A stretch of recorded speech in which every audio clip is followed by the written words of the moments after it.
tumbé un tarro con basura y destruí el poste del buzón. Me salí de la acera y fui a chocar contra un automóvil de mi vecino, y entonces me di cuenta que había perdido el control de mi vehículo. Muchas personas están fuera de control y ni siquiera lo saben. Y el estar fuera de control es lo que la Biblia llama las obras de la carne, porque o las obras del Espíritu o las obras de la carne controlarán nuestra vida. Por favor, busque Gálatas 5:19, y manifiestas son las obras de la carne. Espero que entienda que cuando la Biblia habla de las obras de la carne, no hace referencia a nuestro cuerpo físico, sino a nuestra naturaleza adánica, o sea, a nuestra naturaleza pecaminosa, que todos nosotros la heredamos desde nuestros antepasados. ¿Cuáles son las obras de la carne? Desde el verso 19 tenemos una larga lista de las obras de la carne, comenzando con adulterio. Y adulterio significa unión sexual con otra persona que no es su cónyuge.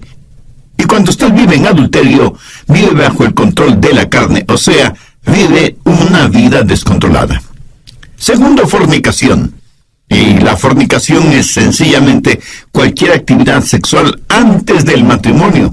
La Biblia enseña sin dudas, sin titubeos, sin apologías y sin equivocación. Enseña la castidad prematrimonial y la fidelidad matrimonial. Cualquier persona que vive una vida de fornicación vive una vida descontrolada. Tercero, inmundicia. Aquí específicamente se refiere a pensamientos sucios, impuros, depravados. Una persona que lee o se deleita mirando pornografía o películas explícitamente sexuales o cosas por el estilo, es una persona que vive en la inmundicia de las obras de la carne, o sea que vive una vida descontrolada. Cuarto, lascivia. Aunque esa es una palabra que no se la usa frecuentemente, literalmente significa falta de control o lo que podríamos llamar sensualidad. El vivir para los sentidos. Y esto no es necesariamente sexual. Puede ser la borrachera, la glotonería, o sea, un desordenado deseo por la comodidad, la ociosidad, el complacer a sus 5 sentidos, dejar que ellos controlen su forma de vivir. Eso también es una vida descontrolada. Quinto, idolatría. Y usted me dirá, pastor, nosotros somos gente moderna, civilizada. Nosotros no somos idólatras. Permítame hacer una pregunta. ¿Qué es un ídolo? Ídolo es cualquier persona o cosa que para usted es más importante que Dios. Cualquier cosa a la que ame más, tema más y sirva más que a Dios, ese es un ídolo. Y puede ser su familia, sus negocios, sus distracciones, sus pasatiempos. Nosotros, gente moderna y civilizada, tenemos cualquier cantidad de ídolos. Si usted está viviendo una vida de idolatría, si hay algo a lo que usted ame más, tema más y sirva más que a Dios, está viviendo una vida controlada por la carne, y eso también es una vida descontrolada. Sexto, hechicerías. La palabra hechicería procede de la palabra griega fármacos, y en realidad tiene que ver con el uso de drogas. En la actualidad se han inventado la frase drogas recreacionales, o sea, un cielo instantáneo. Lo trágico es que ese cielo instantáneo termina en un infierno eterno. Hechicerías, brujerías, sortilegios, drogas, ciencias ocultas, chamanes, limpias, y todas esas cosas están entrelazadas fuertemente entre sí. El pastor David Wilkerson solía decir: no he conocido a ningún hombre seguidor y adorador de Satanás que no haya comenzado primero abriendo su mente a experiencias místicas por medio del uso de drogas. Las obras de la carne siempre guían a una vida desordenada. Sexto, enemistades. ¿Está usted guardando algún rencor o resentimiento? ¿Está llevando algún odio en su corazón? Si usted tiene alguna amargura, algún rencor contra alguien, su vida está siendo controlada por su carne y por lo tanto está fuera de control. Séptimo, pleitos. Ahora, esto conlleva la idea de división, de contienda. Parece que a algunas personas les encanta el comenzar algún argumento. No se llevan bien con nadie. Son como un puercoespín. Aunque tienen buenos puntos, es casi imposible acercarse a ellos. Octavo, celos. La raíz de los celos, mi amigo, es el egoísmo. El egoísmo llevado hasta el extremo puede producir increíbles tragedias. Un fanático celoso es una formidable arma terrorista. Un fanático religioso es una aterradora arma en manos de Satanás. Noveno, iras. Estas producen un incontenible deseo de venganza, un consumidor afán de desquite. Y no importa cuán bajo tengamos que descender tanto y en cuanto podamos saciar nuestra venganza y aplacar nuestra ira. El único problema es que la venganza nunca ha traído paz a los vengadores. Décimo, contiendas. Y esto tiene que ver con personas especializadas en fraccionar un grupo humano. Una iglesia, por ejemplo. Si las cosas no se hacen a su manera, también pueden causar fisuras en un hogar, en el vecindario o en la comunidad. Décimo primero, disensiones. La palabra sedición, derivada de disensión, literalmente significa estar aparte y hace referencia a personas que forman pequeños grupitos y enclaves porque piensan que son mejores que todos los demás. A veces son precursores de cultos, logias y hermandades que son muy selectivos en cuanto a su membresía se refiere. Décimo segundo, herejías. Las herejías invariablemente están relacionadas con las doctrinas falsas y no quieren adherirse a la palabra de Dios. Personas controladas por las obras de la carne en vez de ser controladas por las obras del Espíritu. Décimo tercero, envidias. Una persona envidiosa es una persona que no está satisfecha con lo que tiene. Posee un espíritu de codicia. Carece de un espíritu de agradecimiento. Y no es que únicamente quiere más, sino que quiere tener más que todos los demás. Décimo cuarto, homicidios. Y no faltará quien inmediatamente pensará, qué bueno que yo no soy un asesino.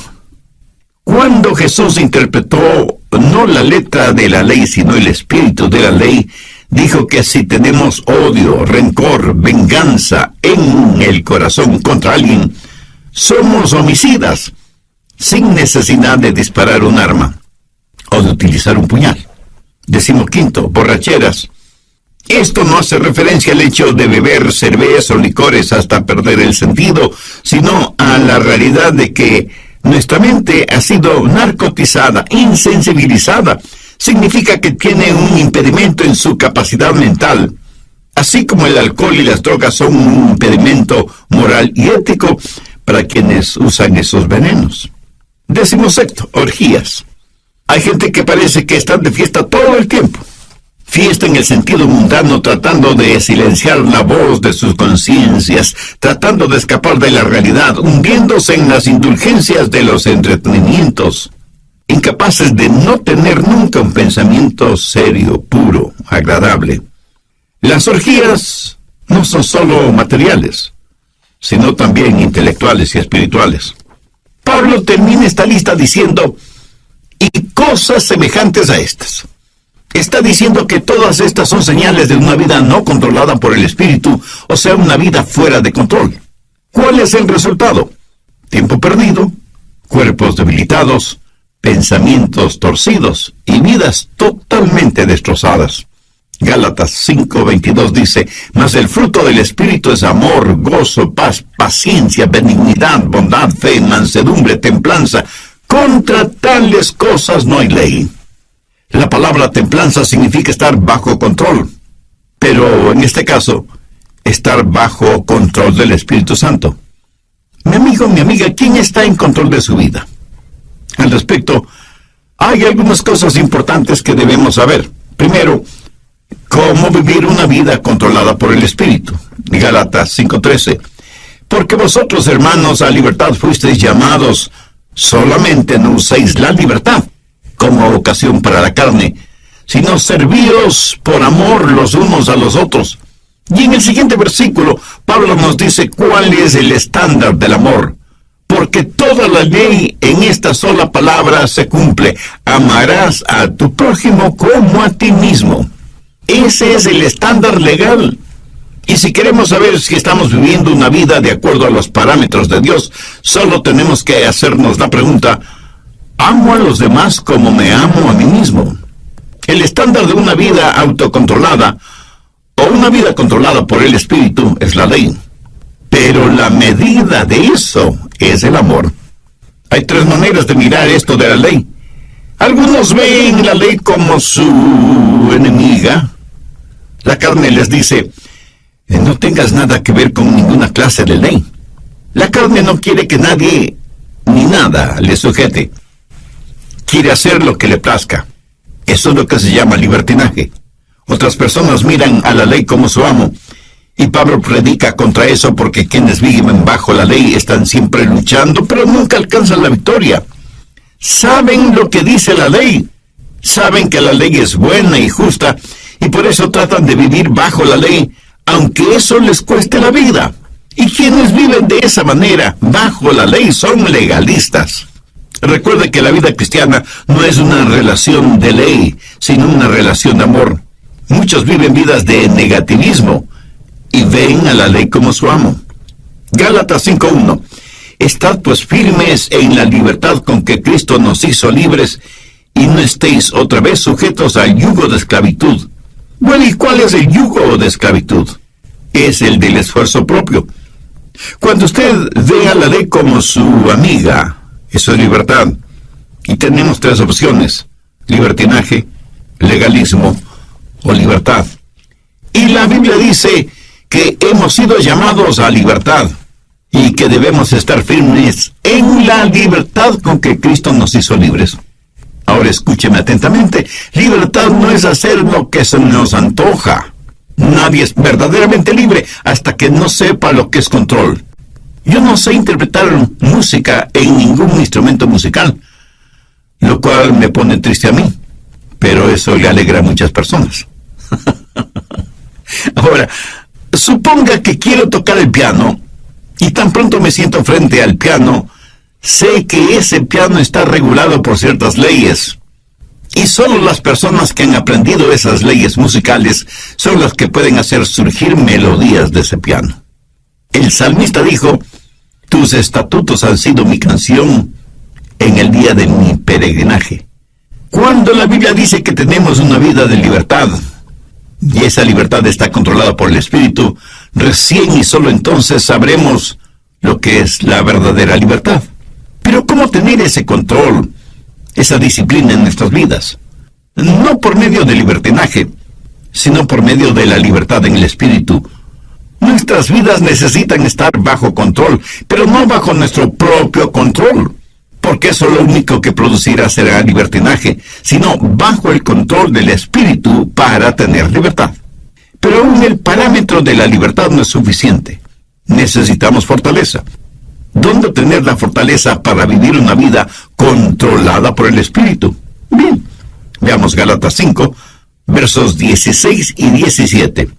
Digo pues, andad en el Espíritu, y no satisfagáis los deseos de la carne, porque el deseo de la carne es contra el Espíritu, y el del Espíritu es contra la carne, y estos se oponen entre sí, para que no hagáis lo que quisierais. Verá, parte de mi naturaleza es carnal, y parte de mi naturaleza es espiritual, cuando he nacido de nuevo. Y estas dos naturalezas están dentro de mí. Y lo mismo pasa en usted, ¿verdad? Y el Espíritu Santo dice a nuestro espíritu: vive para Dios y vive victoriosamente. Es una especie de guerra civil dentro de nosotros. Y por nosotros mismos no podemos tener la victoria. Entonces, ¿qué hacer? Verso 16.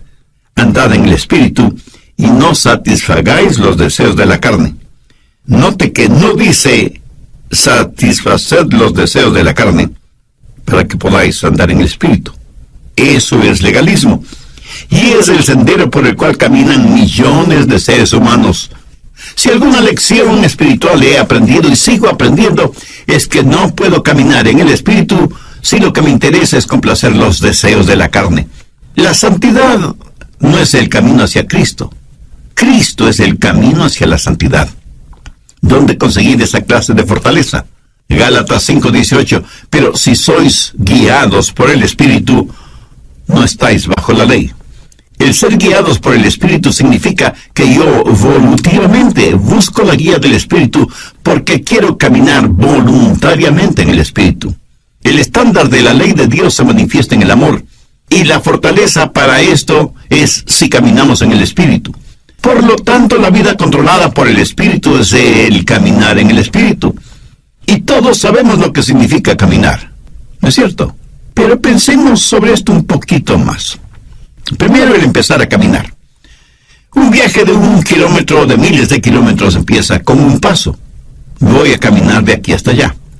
Ahora, el comenzar a caminar es un acto de mi voluntad. Pero escúcheme, la vida controlada por el Espíritu, la vida espiritual disciplinada, no se vive por el poder de la voluntad, sino que se la vive por el poder del Espíritu Santo. Pero usted debe decidir. Y yo no puedo decidir por usted.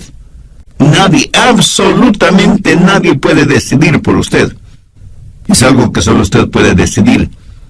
Y puede decir, voy a vivir guiado por el Espíritu. Veamos Efesios 5:18. No os embriaguéis con vino, antes bien sed llenos del Espíritu. ¿Por qué Dios dijo por medio de Pablo que no debemos embriagarnos con vino y que más bien seamos llenos del Espíritu Santo? Porque quiere darnos no solo un contraste, sino también una comparación, porque ser llenos del Espíritu es como estar embriagados con vino. El hombre puede decidir qué es lo que va a beber, esa es su decisión. Pero una vez que decide qué beber, lo que bebe toma control de él. ¿Lo entiende? Cuando está borracho, está bajo la influencia, bajo el control de aquello que bebió. Así que por un acto de su voluntad, usted decide ser lleno del Espíritu.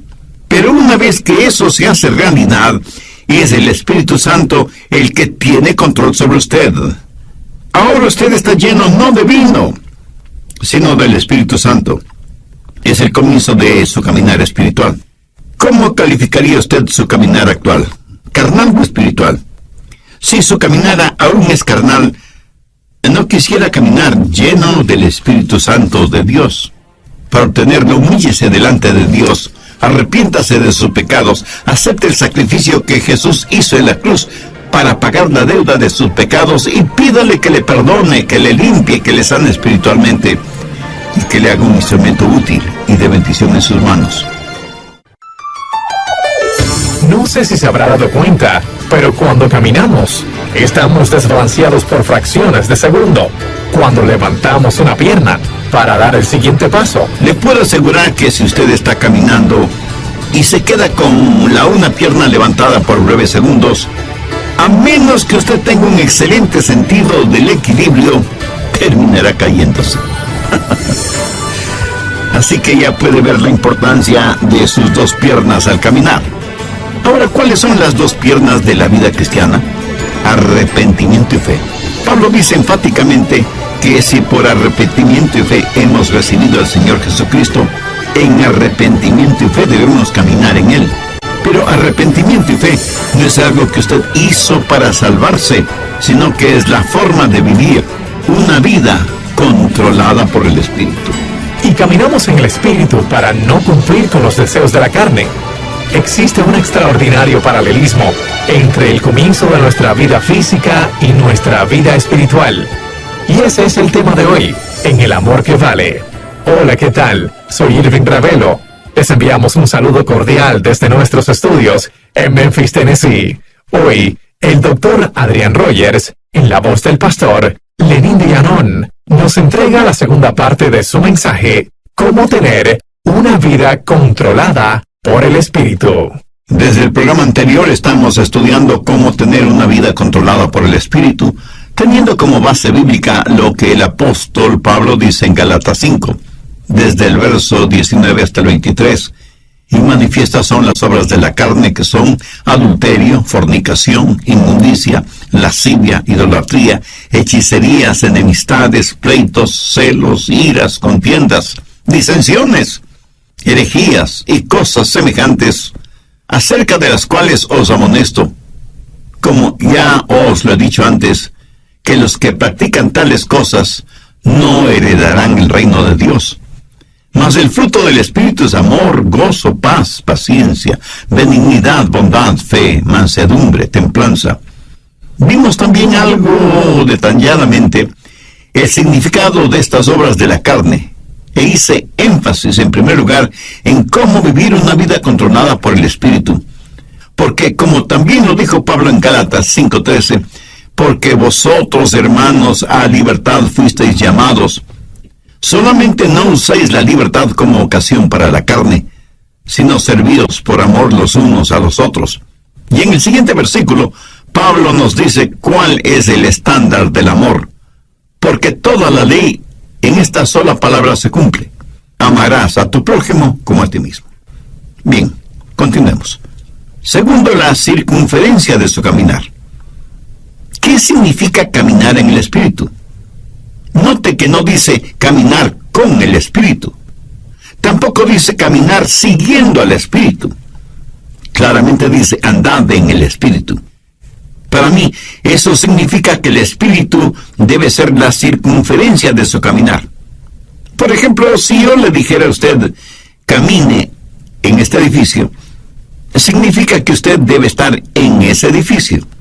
El perímetro del edificio es la circunferencia dentro de la cual usted puede caminar. Si usted se sale del edificio, ya no estará en el edificio. Espero que lo entienda. Todos los países del mundo tienen sus fronteras. Para poder viajar de un país a otro, usted necesita un pasaporte con la visa respectiva. Y con eso usted puede viajar libremente de un país a otro. Pero a veces los países, por motivos de seguridad interna, cierran sus fronteras. Y uno puede llegar hasta la frontera, pero no puede pasar la frontera. Esa frontera es el límite de su caminar o de su viaje. Por analogía, el Espíritu Santo de Dios debe ser el elemento en el cual usted camina. El Espíritu debe ser el medio ambiente de su vida. Usted como que se encierra, se cubre, se cobija con el Espíritu Santo de Dios. ¿Está usted haciendo eso? Le puedo asegurar que su carne no quiere que haga eso. ¿Sabe por qué? Porque la carne le dirá, mira, no seas tonto. Fuera del Espíritu Santo puedes tener placeres y hacer cosas que necesitas para ser feliz. Escúcheme, una persona que tiene su vida controlada por el Espíritu Santo ha llegado a una conclusión terminante. No hay nada que valga la pena fuera de Jesús. Cuando usted pueda decir eso, es que está caminando en el Espíritu. No hablo del hecho real de que usted tiene que comer, dormir, trabajar, descansar, gozar de vacaciones y todas estas cosas. Todas estas cosas usted las necesita ver dentro del contexto de que el Espíritu Santo de Dios está guiando y dirigiendo su vida. Usted debe aprender a caminar dentro de la circunferencia y los parámetros del Espíritu Santo. Y cuando usted se salga de esa circunferencia, el Espíritu Santo le dirá, mire, estás cruzando el límite. Y usted retrocede y se arrepiente. Eso, mi amigo, es una vida controlada por el Espíritu Santo de Dios. Tenemos entonces el comienzo de nuestro caminar, la decisión del paso que vamos a dar y la circunferencia dentro de la que podemos caminar en el Espíritu. Pero todavía hay algo muy importante. Tercero, la continuación de nuestro caminar. Gálatas 5:16 dice, digo pues, andad en el Espíritu. Andad, en el original griego, conlleva la idea de mantenerse caminando. ¿Pero qué es caminar? Sencillamente una serie de pasos. Y aunque comienza con una decisión, no se detiene allí. La vida controlada por el Espíritu es una crisis que comienza con, lo haré. pero es seguida por un proceso realizado un paso a la vez. Lo dije ya hace algunos minutos, un viaje de 1 kilómetro o 1000 kilómetros.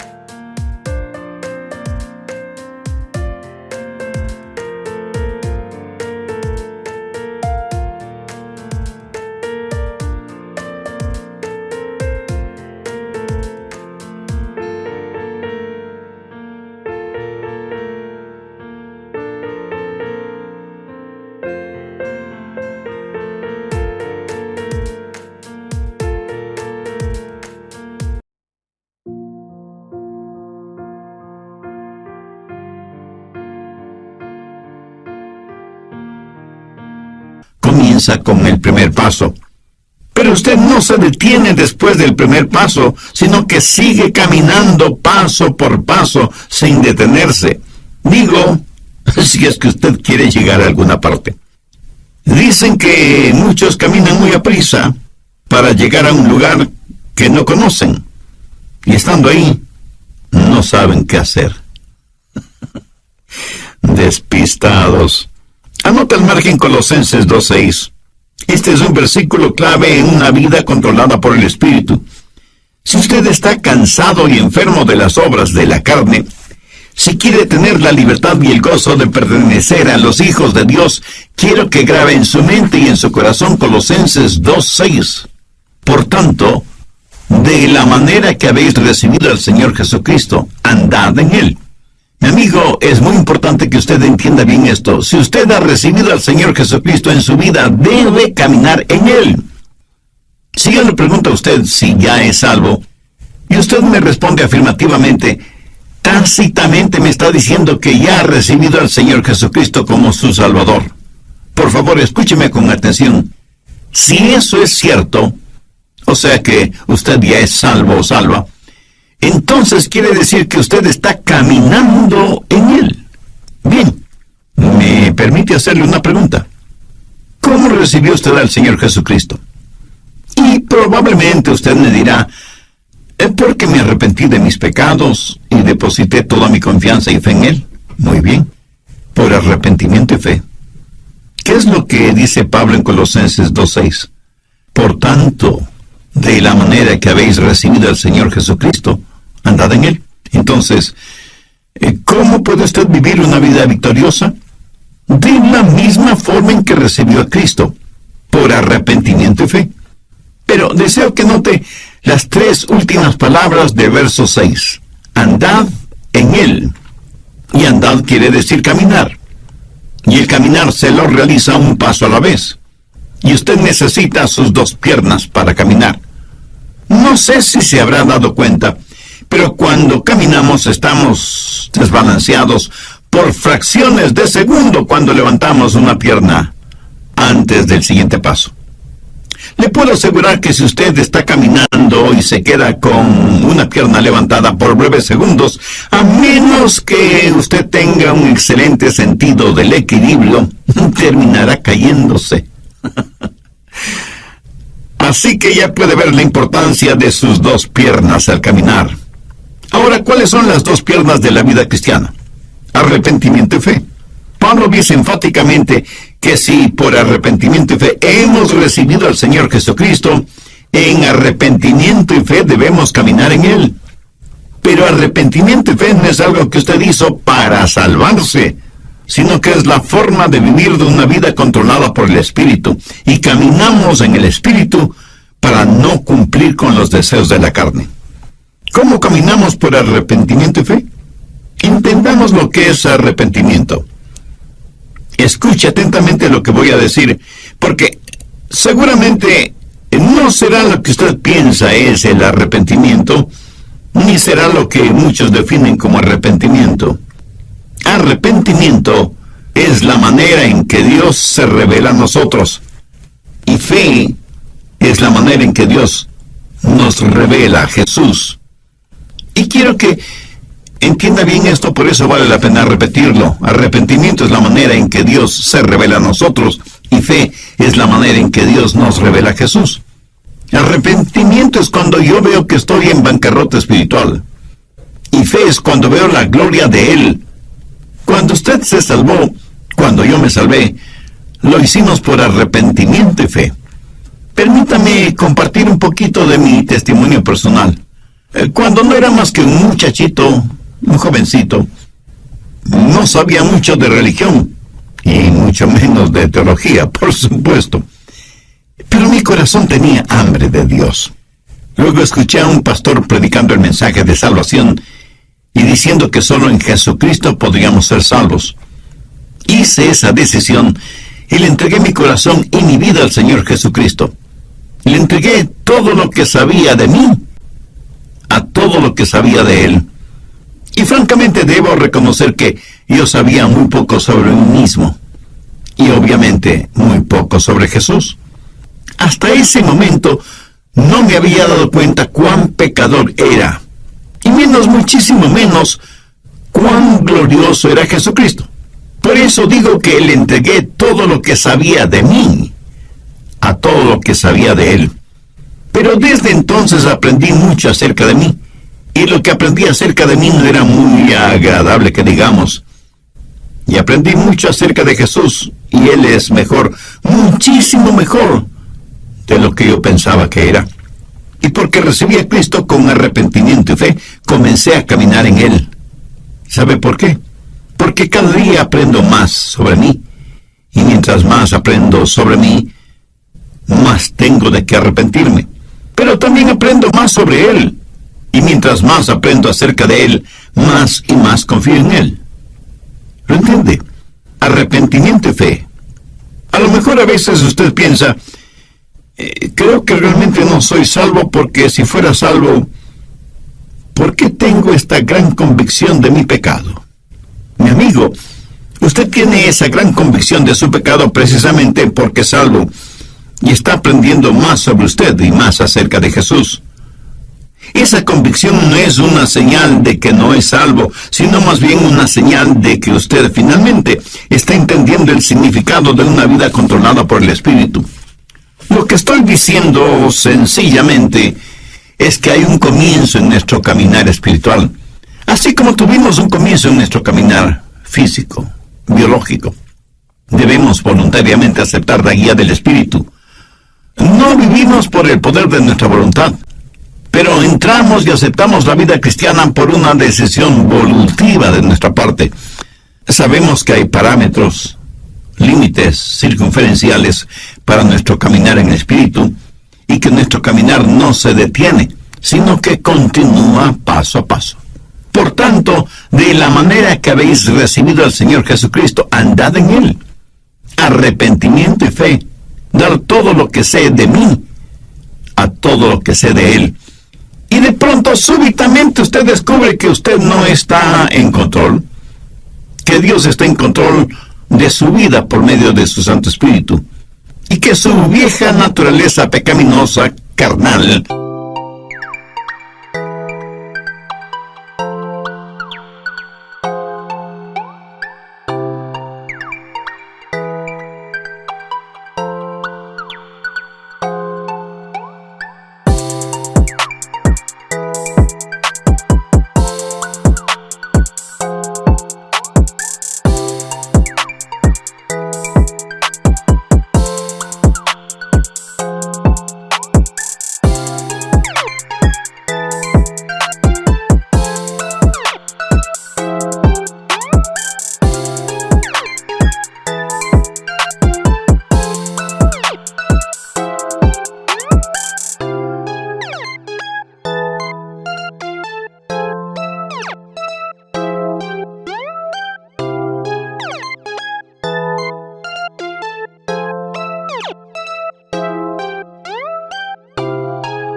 tiene nada que hacer en usted, porque ahora usted está caminando, creciendo en el Señor Jesucristo, guiado por el Espíritu Santo.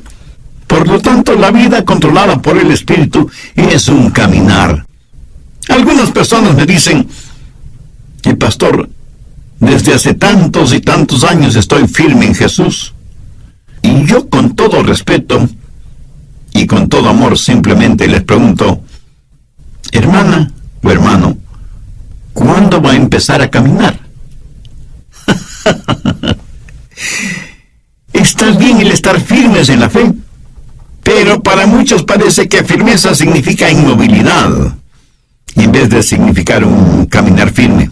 Resumiendo, permítame decir que el estándar de la ley de Dios es el amor, y la fortaleza de nuestro caminar en el Espíritu con arrepentimiento y fe, lo cual producirá en nosotros una verdadera satisfacción espiritual.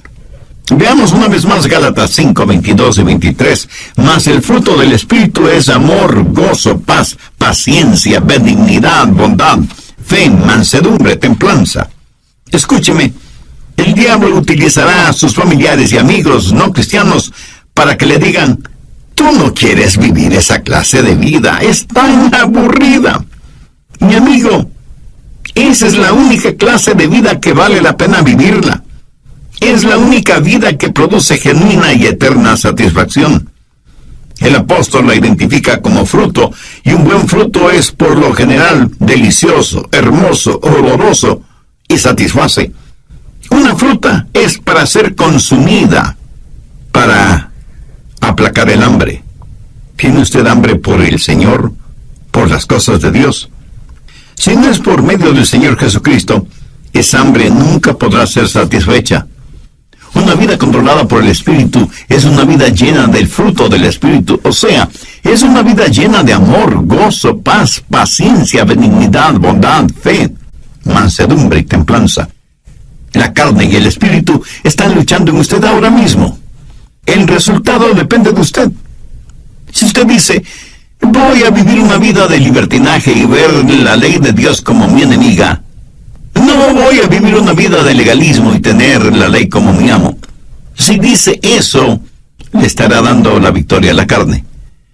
Pero si dice: voy a tener a la ley como mi amiga, voy a vivir una vida de verdadera libertad, voy a buscar la fortaleza del Espíritu Santo y buscar voluntariamente la guía del Espíritu Santo y dejar que Él marque los parámetros normativos de mi vida y que me ayude a encontrar todo en Jesucristo, voy a caminar un paso a la vez en arrepentimiento y fe. Si usted dice eso, Dios le dará libertad. La libertad con que Jesucristo quiere hacerle libre. Y si hay alguna disciplina de su parte, no piense que la disciplina es restrictiva. Ninguna persona es más libre que aquella que vive una vida con